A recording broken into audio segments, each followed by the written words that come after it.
So, what's actually happening in the world of foldables right now? Let's talk about the device that might end up redefining Apple's lineup, the upcoming foldable iPhone.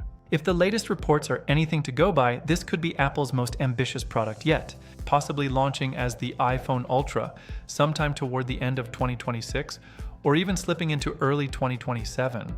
Unlike the usual September iPhone cycle, this one seems destined for a much later debut, though of course timelines can always shift.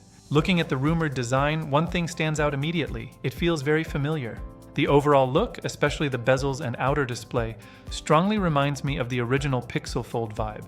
The outer screen is expected to be around 5.5 inches, while the inner folding display could stretch close to 7.8 inches. Inside, it's said to run on Apple's A20 Pro chip paired with 12 GB of RAM, which should easily place it among the most powerful foldables on the market. Apple is also reportedly focusing on refining the foldable experience itself. The crease could be nearly invisible, which is a big deal in this category. Interestingly, Face ID might be absent here, with Apple choosing to go back to Touch ID instead. Connectivity will likely be handled by Apple's own C2 modem, covering both 5G and Wi-Fi. On the camera side, expectations point toward a dual 48-megapixel setup on the rear, giving it a solid edge in photography. Battery life could be one of its biggest strengths. Early estimates suggest something in the 5400-5800 mAh range, which is massive for a foldable.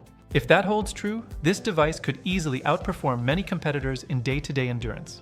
Combined with iOS 27, which is rumored to introduce enhanced multitasking features like split view, similar to the iPad experience, this phone might finally bring true productivity to a foldable iPhone. Of course, the price reflects all of this ambition.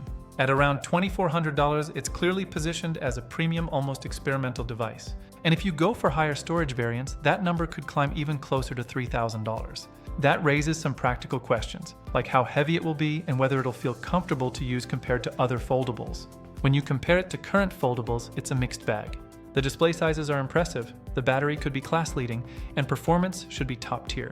But design-wise, it might not win everyone over, especially when closed. It's functional, sure, but not exactly what you'd call sleek or eye-catching.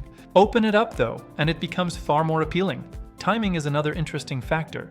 With other foldables expected to launch around August 2026, Apple still has a window to observe, refine, and position this device strategically. A November release actually makes a lot of sense, right in time for the holiday shopping season, including Black Friday and Christmas demand. At the end of the day, this feels like a first-generation product that's aiming big. It may not be perfect, but it's definitely exciting. Even with a few design reservations, it's hard not to be curious about how Apple approaches foldables. And whether this could finally push them into the mainstream in a meaningful way.